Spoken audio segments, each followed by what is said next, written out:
The legend of Laputa was no mere fable, but a tangible reality born on a pitch-black, stormy night high above the heavy cloud layer. A violent tempest raged through the sky, its jagged lightning illuminating the menacing silhouette of a massive, ornate airship. The vessel was a terrifying hybrid of royal opulence and heavily armored war machinery. Within its gilded steel corridors walked Jabba, a ruthless terrorist, a heartless conqueror, and the leader of a radical military faction. Locked inside a reinforced holding cell, he kept Sheeta captive. She was a brilliant young architect from a faraway village, but she was no ordinary prisoner. Around her neck hung a one-of-a-kind blue crystal amulet, the sole mechanical and energetic key capable of unlocking the coordinates to the lost floating city. Jabba planned to harness Laputa's ancient, devastating technology to force the nations of the world to their knees. But he was not the only one who coveted that absolute power. His partner in crime and bitterest rival, a sharp, cold Chinese intelligence agent named Wong, had been waiting for the perfect moment to strike.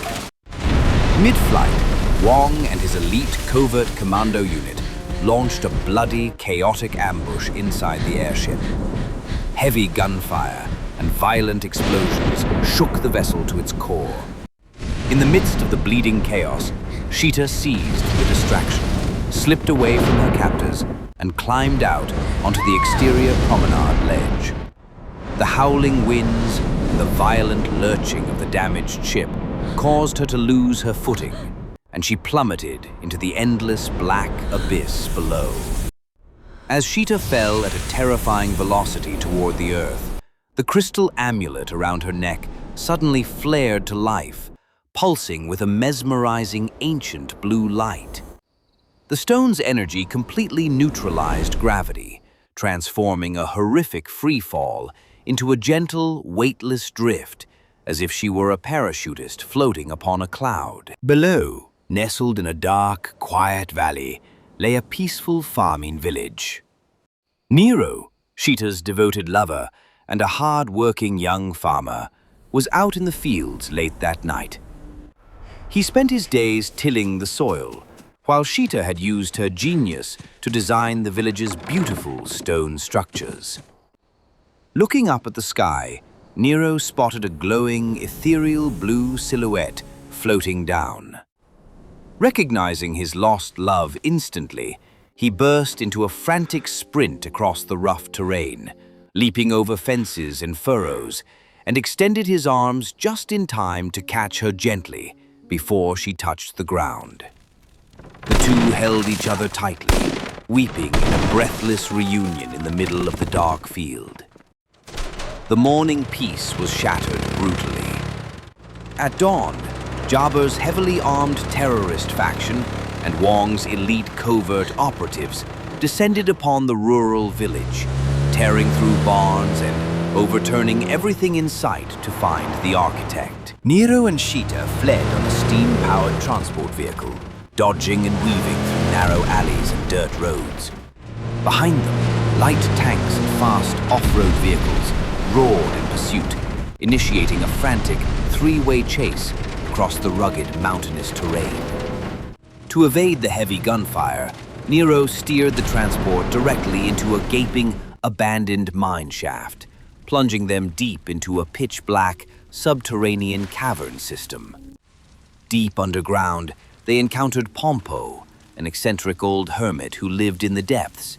He led them to a colossal subterranean chamber and showed them strange, glowing rocks embedded in the earth that pulsed with the exact same blue light as Sheeta's amulet.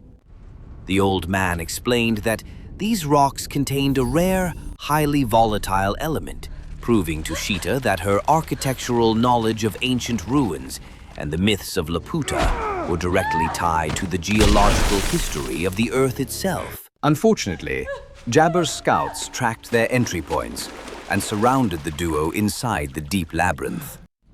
After a brief, desperate struggle, Sheeta was captured, and dragged away to a towering military fortress perched precariously on a cliffside, while Nero was left behind, beaten, broken, and defeated. Inside the stronghold, Jabba used psychological torture and threats to force Sheeta to apply her architectural expertise and the crystal to activate a dormant, ancient technology buried deep in the fortress vaults. Wong watched from the shadows, waiting for his moment to usurp his rival. Refusing to give up on the love of his life, Nero managed to track Wong's movements. He offered the Chinese agent a tense, temporary alliance.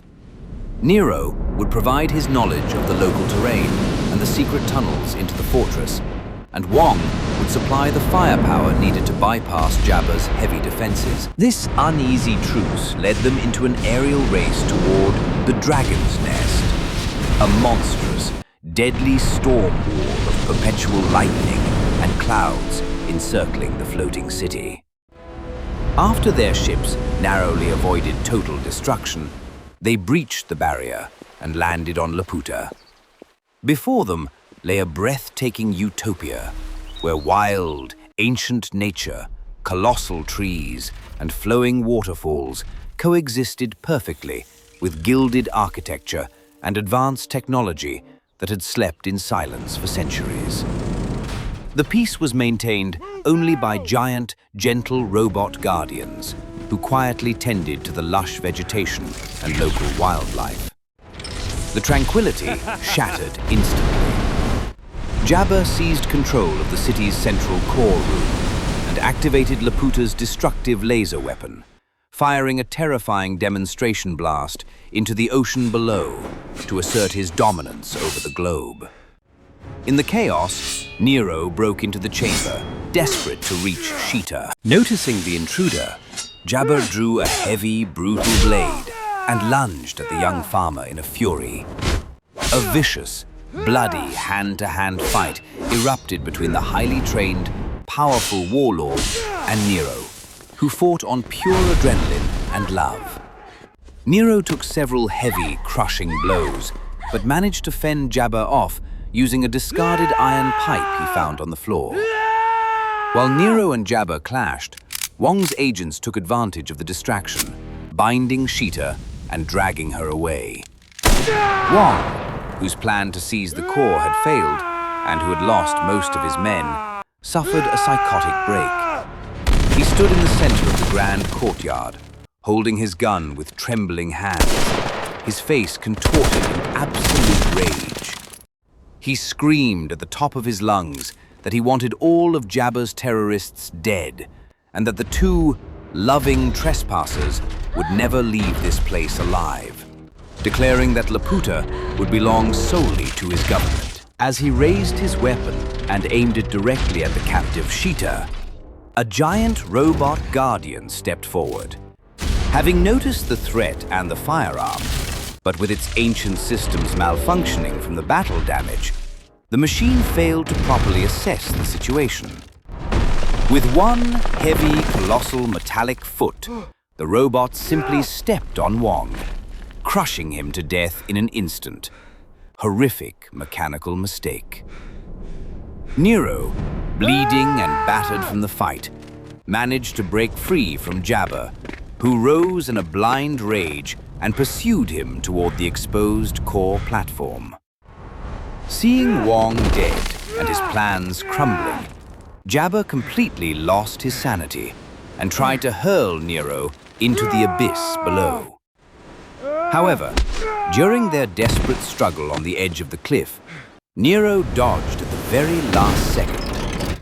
Jabba lost his footing, stumbled backward, and was caught in the massive spinning gears of the ancient core machinery. The heavy mechanical gears dragged him inward ruthlessly, giving the tyrant a gruesome, crushing defeat inside the very city he sought to conquer. Sheeta broke free from the stunned agents and rushed to Nero's side. Beaten, bruised, and weak, the two made their way together to the central core crystal. They clasped their hands tightly over the amulet and, in one unified voice, recited the ancient, forbidden spell of destruction, Barus. The earth groaned and trembled.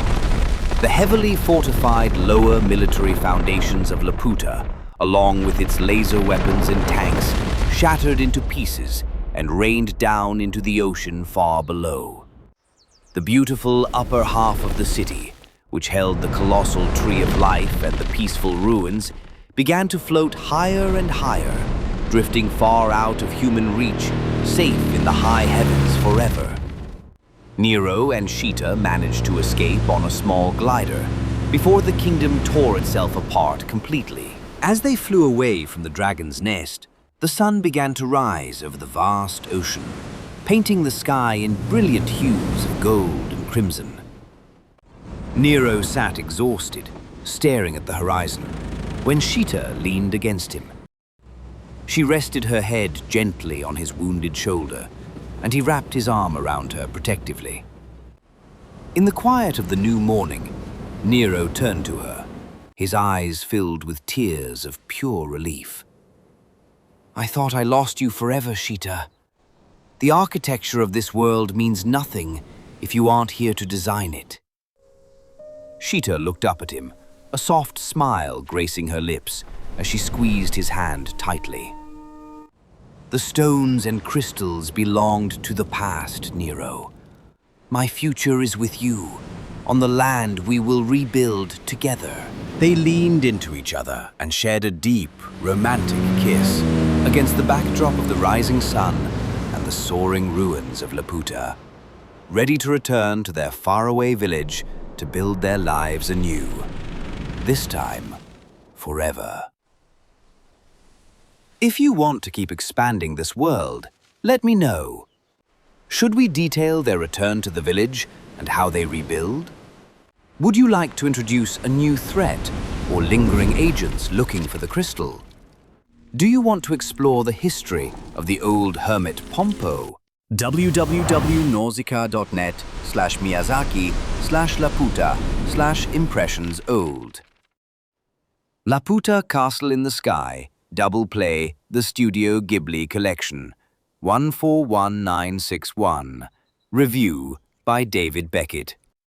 Junkyard.blog/2018/09/24/Laputa Castle in the Sky. Laputa Castle _synopsis 20 Sky.